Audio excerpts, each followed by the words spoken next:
Portas trancadas por fora. Gritos abafados ecoando pelas ruas estreitas de pedra.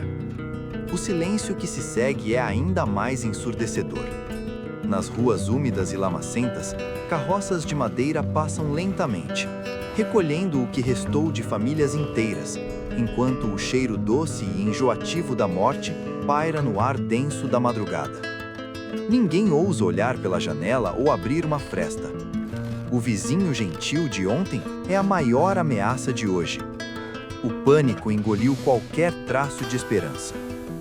Como um mundo inteiro pôde simplesmente desmoronar em questão de dias, transformando o refúgio do próprio lar em uma prisão sem saída?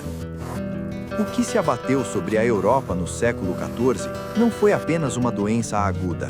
Foi a peste negra, um cataclismo biológico implacável que reescreveu a história humana com a tinta escura da aniquilação total. Este evento marcou um ponto de ruptura definitivo para a civilização medieval, ceifando a vida de 1/3 de todo o continente de forma brutal. Não era apenas o fim trágico de uma era, mas a desintegração absoluta da realidade como ela era conhecida por todos, deixando cicatrizes profundas e irreversíveis na estrutura do mundo. Existe um equívoco muito comum de que a Idade Média era um período de escuridão profunda, ignorância e miséria constante, sempre pronto para desabar. A verdade documentada é brutalmente diferente. Antes da sombra da peste cobrir o continente, a Europa vivia um ápice vibrante de expansão e otimismo coletivo. Catedrais monumentais tocavam os céus desafiando a gravidade. Universidades nasciam efervescentes de novas ideias filosóficas, e o comércio fiava uma teia rica de ouro e seda por todo o mundo conhecido. Era o topo de uma civilização orgulhosa e confiante, o que tornou a queda iminente ainda mais vertiginosa, dolorosa e impensável. As grandes cidades pulsavam diariamente com uma energia quase febril. Mercados abertos transbordavam com especiarias orientais, tecidos finos e mercadores que cruzavam continentes para fechar negócios lucrativos. A sociedade funcionava em uma rede extremamente complexa de dependência mútua, onde a economia dependia intrinsecamente do movimento incessante de navios ágeis, caravanas pesadas e pessoas de todas as origens. A interconectividade global começava a desenhar seus primeiros contornos robustos. Porém, foi exatamente essa engrenagem perfeita de sucesso comercial, essa artéria escancarada de rotas ininterruptas, que pavimentou a rodovia expressa para a catástrofe colossal que se aproximava furtivamente. O fim não começou nas grandes praças movimentadas de Paris ou nos canais brilhantes de Veneza, mas na imensidão árida, fria e distante das estepes da Ásia Central. Lá, no silêncio perturbador da natureza selvagem, uma alteração invisível e microscópica tomava forma.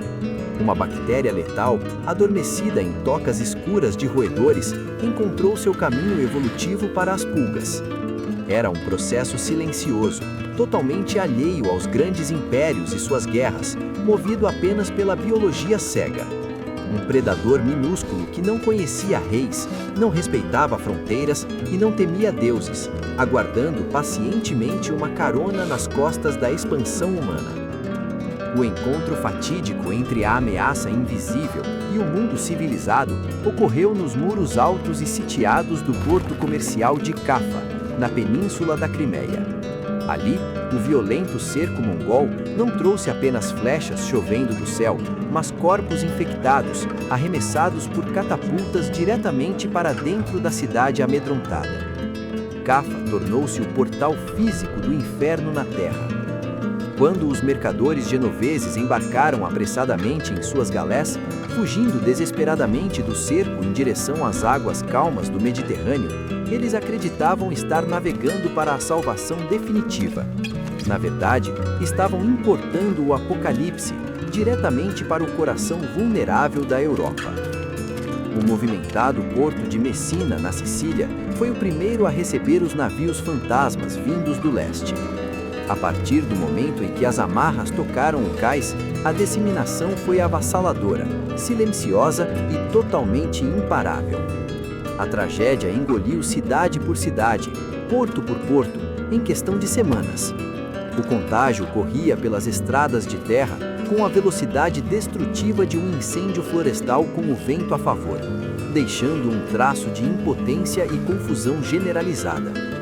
As descrições atônitas da época pintam um quadro de puro colapso urbano. Praças comerciais silenciaram abruptamente, palácios de pedra foram abandonados e as ruas tornaram-se cemitérios a céu aberto. A fuga era um esforço inútil, pois a morte viajava invisível e mais rápido que os cavalos mais velozes do continente. Diante do inexplicável e do terror absoluto, a humanidade recorreu aos céus e às sombras em busca de qualquer resposta reconfortante. Médicos desesperados tentavam equilibrar os humores do corpo com sangrias profundas que apenas enfraqueciam ainda mais os moribundos nas camas. Máscaras assustadoras com bicos de pássaros, repletas de ervas doces, eram usadas por figuras sombrias para afastar o ar corrompido que acreditavam carregar a punição. O fogo queimava incessantemente nas esquinas de pedra para tentar purificar o vento noturno.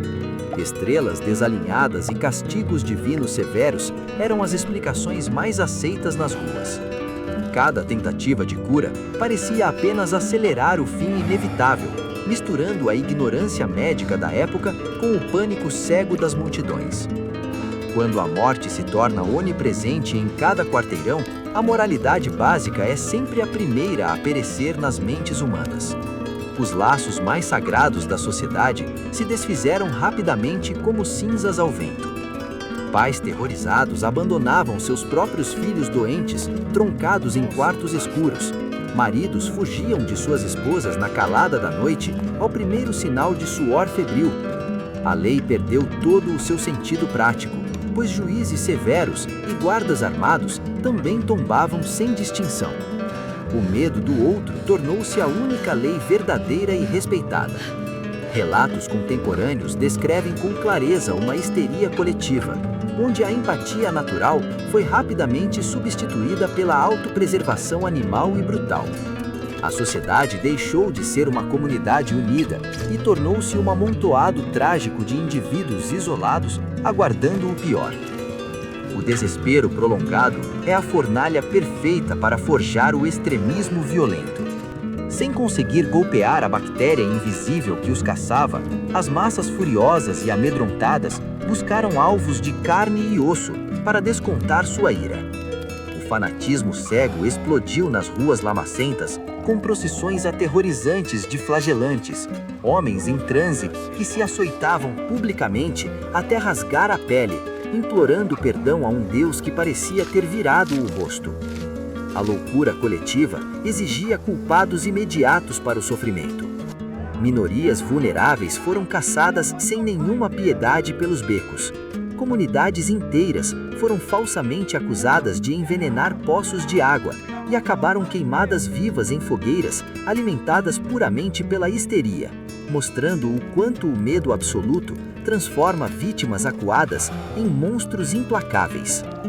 A vasta devastação não ficou aprisionada confortavelmente entre as altas muralhas defensivas das grandes metrópoles comerciais. O interior verdejante e produtivo da Europa sofreu um golpe surdo e igualmente paralisante. Vilarejos agrícolas inteiros foram simplesmente riscados do mapa em semanas, deixando apenas cabanas de palha vazias apodrecendo ao som do vento. Sem braços fortes suficientes para realizar a colheita vital, os incantos campos dourados de trigo murcharam e apodreceram nas próprias hastes. Rebanhos inteiros vagavam sem rumo ou proteção por vales estranhamente silenciosos. A natureza selvagem começou a recuperar agressivamente seu antigo território, engolindo velhas estradas de terra e moinhos de pedra. O silêncio denso que caiu sobre o campo aberto era a prova definitiva da escala total, geográfica e irrestrita da catástrofe. Anos de desespero prolongado e mortes contínuas finalmente começaram a ceder terreno de forma gradual. Isso não ocorreu por uma grande vitória brilhante da medicina ou pela força da fé, mas pelo puro e simples esgotamento do desastre biológico. O fogo voraz da peste começou a queimar com bem menos intensidade, porque, tragicamente, havia bem menos combustível humano vivo para consumir nas cidades e vilas. As ruas, aos poucos, deixaram de ser alimentadas diariamente pelo rangido melancólico das carroças fúnebres. O ar espesso e sufocante começou a clarear lentamente. Não houve nenhuma grande celebração nas praças, nem o toque festivo de sinos anunciando a salvação da humanidade. Havia apenas a exaustão física e mental profunda dos poucos sobreviventes que, trêmulos, emergiam lentamente de suas casas escuras para encarar o imenso vazio deixado para trás. O mundo exausto que emergiu daquela longa escuridão não era de forma alguma o mesmo que havia entrado nela anos antes. A velha e rígida ordem social havia sido completamente triturada pelo peso dos mortos. A escassez severa de trabalhadores braçais deu aos camponeses sobreviventes um poder de barganha inédito na história, balançando violentamente as fundações inabaláveis do sistema feudal. A fé cega e inquestionável nas grandes instituições vacilou perigosamente, abrindo pequenas e sutis frestas na mente humana por onde a luz do pensamento crítico começaria a entrar, plantando ali as sementes distantes do futuro renascimento. A cultura artística foi fortemente impregnada por uma melancolia profunda e uma fascinação obscura pela mortalidade. Dos escombros empilhados e dos ossos abandonados, um novo mundo começava a respirar com dificuldade, inteiramente moldado pela dor aguda da perda. Ao observarmos hoje essa cicatriz tão profunda na nossa própria linha do tempo, os paralelos diretos com o nosso mundo hiperconectado moderno são impossíveis de ignorar. A mesma teia invisível de rotas comerciais velozes que nos traz enorme prosperidade e conforto hoje é exatamente o mesmo canal fluido por onde correm velozmente nossas vulnerabilidades mais mortais. O colapso repentino das defesas humanas e o fim da empatia em tempos de crise extrema e escassez não é apenas um eco perdido e preso na Idade Média. Fica a dúvida existencial e persistente no ar. Se a nossa frágil e tecnológica ilusão de controle ruísse subitamente amanhã de manhã, o quão rápido a nossa fina camada de civilidade descascaria novamente sobre o peso esmagador do medo absoluto. Eu sou o seu guia pelas sombras esquecidas do tempo, e este foi apenas mais um fragmento crucial da nossa longa e violenta jornada de sobrevivência neste planeta. Olhar diretamente para os momentos mais sombrios e assustadores do passado é muitas vezes a única forma verdadeira de tentarmos decifrar as tempestades complexas que se formam no horizonte do presente, até que a fumaça dessa história se dissipe completamente e possamos explorar juntos o próximo capítulo oculto da experiência humana.